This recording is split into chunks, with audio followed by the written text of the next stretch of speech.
జీవోలను gazette చేయాలి. సిగ్గు సంవత్సరాల తరబడి 5 జీవోలు గెజిట్ చేయకపోవడము.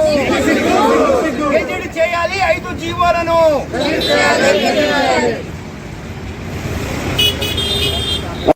కనీస వేతనాల జీవోలను సవరించాలి. కనీస వేతనాల జీవోలను అందరూ అన్యాయం మెమోరం ఇచ్చాం. అన్ని మాటలు కూడా చెప్పినా కానీ పట్టించుకునే నాదులు లేడు. కాబట్టి వెంటనే అన్ని కార్మిక సంఘాలకు ప్రాతినిధ్యం కల్పించాలా. ఆ బోర్డులో కూడా జరిగేటటువంటి చర్చలు సైంటిఫిక్ గా లేవు. 4 మీటింగ్లు అయినా ఇప్పుడు దాకా ఒక్క మీటింగ్ లో కూడా సరైనటువంటి పద్ధతిలో సమాధానం రాలా. ఒక పేపర్ సబ్మిట్ చేయాలా.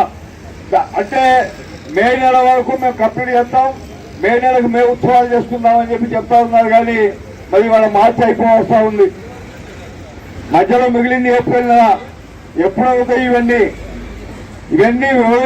వివరించినా కానీ వినడానికి సిద్ధంగా లేదు. కాబట్టి ఇవాళ రోడ్డు పడాల్సి వచ్చింది.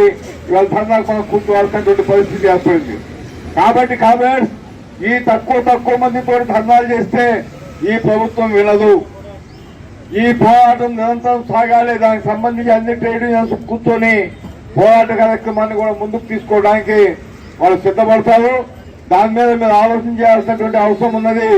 ఆ పద్ధతిలో ఆలోచిస్తూ మొత్తం 73 జీవోలు కూడా విడుదల అయ్యేంత వరకు అలుపెలుగు పోరాటం చేయాలని చెప్పి ఈ ధర్నా సందర్భంగా మీ అందరికీ విజ్ఞప్తి చేస్తూ భవిష్యత్తులో జరిగేటటువంటి కార్యక్రమాలకి పెద్ద ఎత్తున మేమంతా మొబిలైజ్ చేయాలి.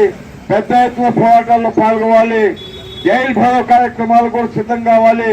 ఉంటే జైల్లో ఉందాం, లేకపోతే డ్యూటీలో ఉందామనే పద్ధతిలో మన పోరాటాలు నడిస్తేనే మన యొక్క సమస్యలు పరిష్కారం అవుతాయని మీ అందరికి తెలియజేసుకుంటూ ఈ అవకాశం ఇచ్చినటువంటి మీ అందరికీ, వేదిక మీద ఉన్నటువంటి నాయకులకి అందరికీ మనస్ఫూర్తిగా లాల్ సలాం తెలియజేసుకుంటూ సెలవు తీసుకుంటా ఉన్నాం.